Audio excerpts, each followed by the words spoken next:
Hey everybody, Eagle Run 23 here. Welcome to the reloading bench. We are reloading 6.5 Creedmoor.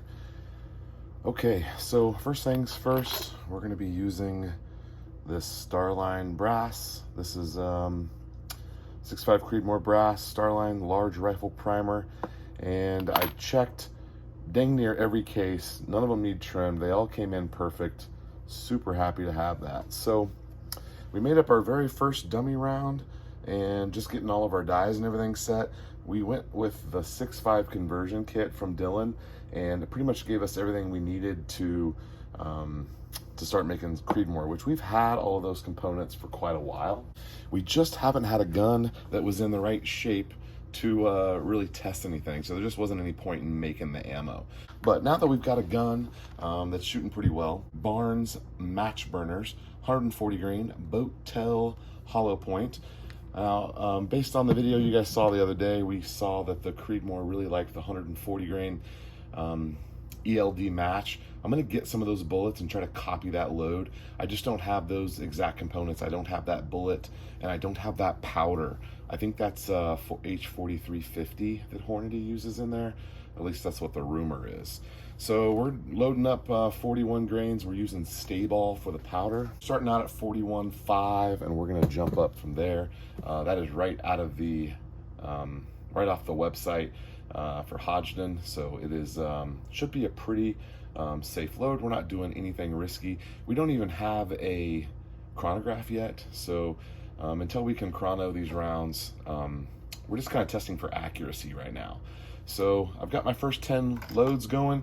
I need to get some of those bullet cases, and a great way to keep track of what's what. I really like what Johnny's reloading bench has them all set up in rows, and I think that looks and works pretty well to keep organized.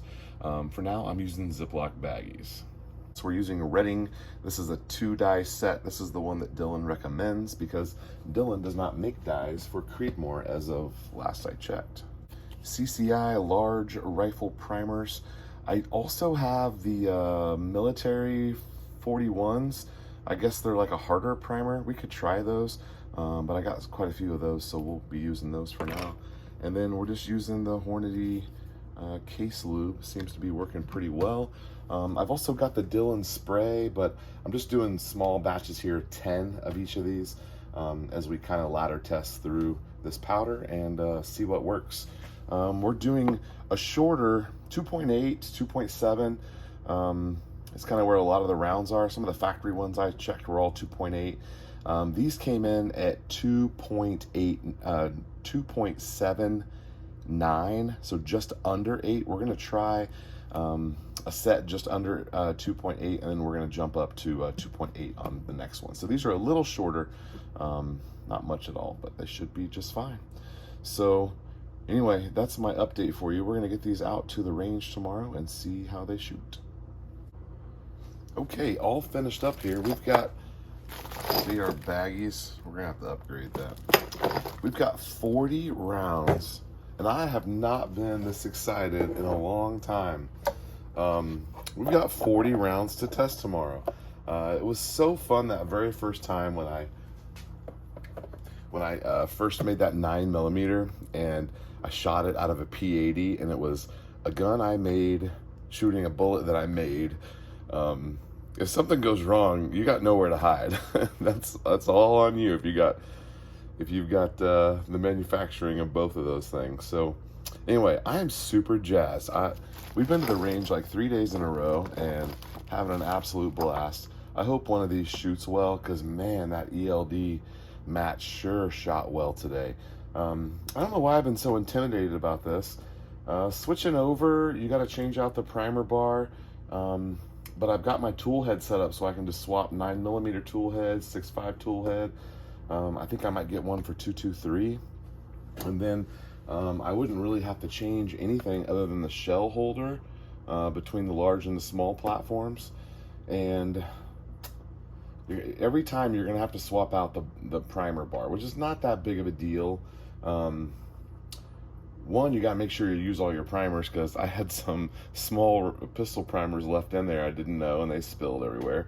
If they weren't worth 10 or 11 cents a piece, I probably wouldn't have dug them up, but Anyway, having a great time. That was super fun. I've been out here for about 2 hours and I made 40 rounds, which is not an impressive speed record, but I had to learn how to do it. Had to learn everything. So, got the dies all set up. I'm happy with my seating depths. I'm relatively happy with the way that Dylan throws a powder charge. It it won't throw the exact same charge every single time. That's a little frustrating. Um, you can have speed or you can have accuracy, and I think I maybe chose speed with this unit. Um, there are some workarounds where I could get one of those charge masters that runs a specific amount and then it trickles, and maybe you get two of those guys running. You could pound through some rounds pretty quickly, but um, the thing for me is that I'm not going to tinker around with ladder testing very much. I'm going to pick a bullet and a charge weight that works for me, and then I'm going to friggin' order 5,000 of them. I'm going to get a bucket of powder and try not to change any variables and just make a bunch of it. At least that's my plan for now. I've changed my mind before, but we're going to leave this set up. Of course, I'll dump out the powder and everything, but we're going to leave this set up because we might just do it again tomorrow night. All right, well, that's my journey for today. Eagle Run 23. Thanks for watching. We'll see you next time.